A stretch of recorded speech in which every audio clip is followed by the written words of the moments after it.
I got a lot of comments in one of my other videos about needle sharpening and not knowing the tools for it. So I know a little bit, it's mostly self-taught, but I would be happy to share it. So these guys that hang out on the tomatoes are full of like a emery grain grit, and they aren't really used for sharpening specifically. But they take microscopic burrs off of your needles. So if you take it and you like push the needle in and then you wiggle it back and forth and in like a circle, it's gonna grind off all of these like microscopic tears in the metal that have been created from you punching it through fiber over and over and over. This is a fancier one. It's from Clover. It's like their macaroon. It has a magnet on it as well, which I never used, to be honest, but I bought it because it's full of a lot of emery grit, and it's really stiff, and it has more in it than the tomatoes do. And then you pull it out, and it will be a bit sharper, and it'll be smoother.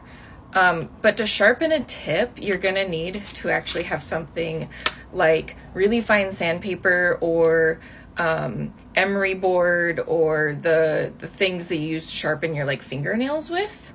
And you'll want sewing oil.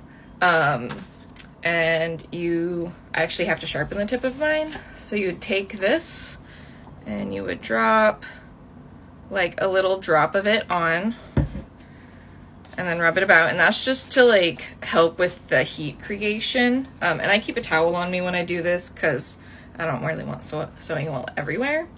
And then you'd set it down and you'd scrape really gently, like away from the tip. And I like to try to move the needle in kind of a circular fashion as I do it.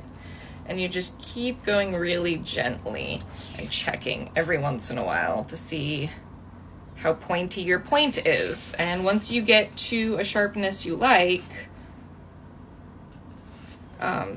you will have a needle that actually punches through again, and you don't have to keep buying them. Granted, this doesn't work for like really, really thin, like darning needles as well. You can, but I always find I bend them on accident. But for any of the like thicker needles, I love to keep them up to date, and it works really, really well on leather needles that have that like tri-point knife tip. So yeah, you can fix your needles. You don't have to keep buying more. And it makes the hand strain so much better when your needle just cuts through smoothly.